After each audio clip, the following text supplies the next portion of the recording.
Hello, I am Surya Subedi.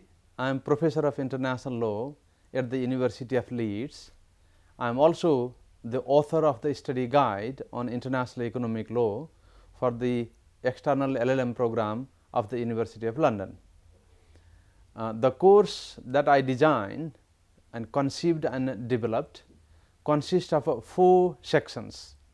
Section A deals with the evolution of international economic law and fundamental principles of international economic law. Section B deals with which I call international law of development, basically what the World Bank, the International Monetary Fund and other regional development banks do in regulating international economic activities of states. Section C deals with the regulation of international investment, or which you call foreign investment, and section D deals with international law of trade. When I say international law of trade, I mean public international law of trade, basically focusing on WTO law.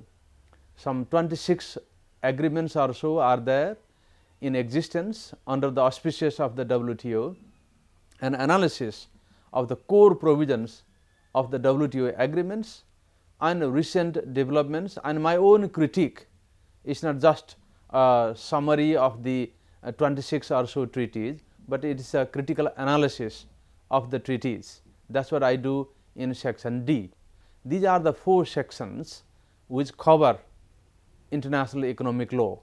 Basically, the course is designed to introduce you to international economic law as a distinct discipline within public international law. International economic law, in my opinion, is a member of the family of public international law.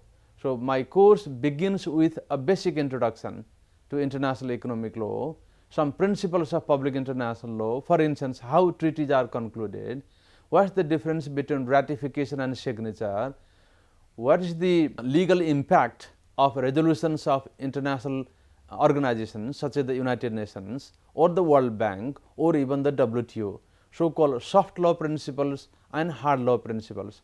I cover both of them in the study guide. As a practicing barrister of the Middle Temple, I have some practical insight into the interplay between law, economics and politics of international relations. The aim of the course is to give a critical introduction to the workings of international economic law in the contemporary world.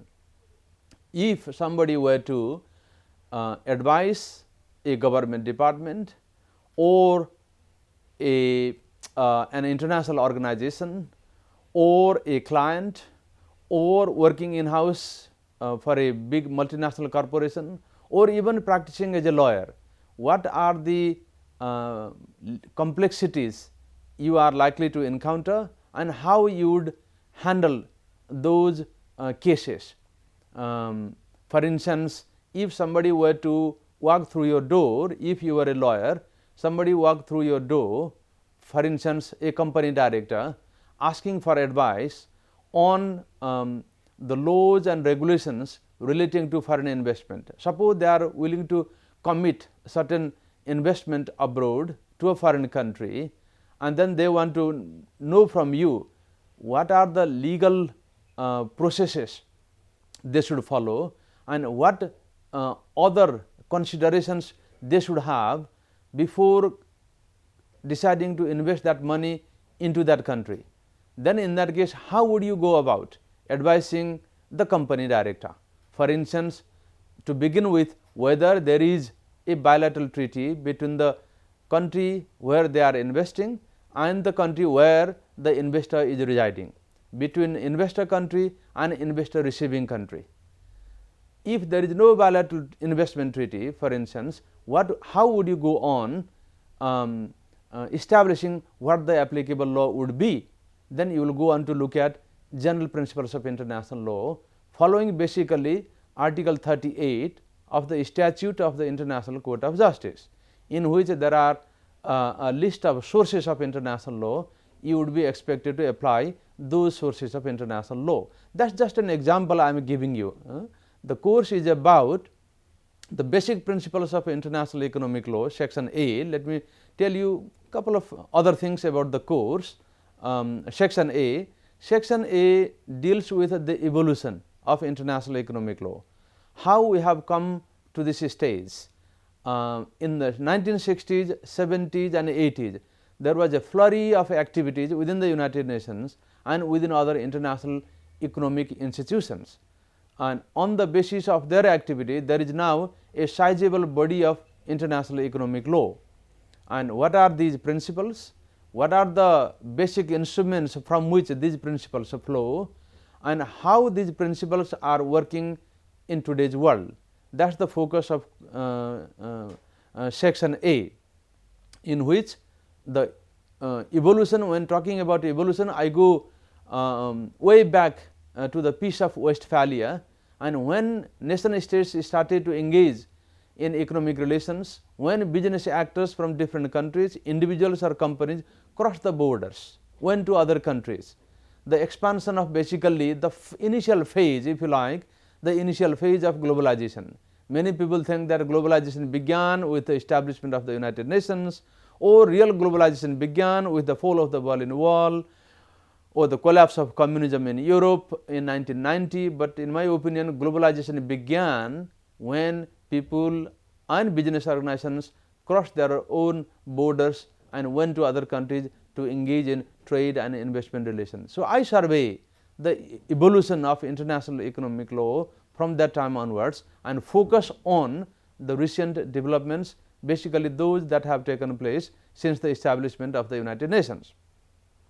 On the basis of a whole gamut of a raft of international treaties and soft law instruments, declarations of the United Nations or international diplomatic conferences, for instance the Rio conference in 1992 or Monterrey conference of 2001, how these various declarations have had an impact on the conduct of economic relations between states. What is the law applicable here to different types of possible disputes between states, between companies and states, or between companies themselves? What are the likely disputes, and what would be the law applicable to those disputes? So, it is basically a focus on legal techniques, legal principles and legal techniques designed to resolve those conflicts or disputes between companies or between companies and governments. As I said in the beginning, this is a public international law, part of public international law course which focuses on international economic relations. So, that is what we call it international economic law. It is not about private international economic law, but it is about public international economic law. I hope you have got some understanding of the entire course on international economic law. Thank you.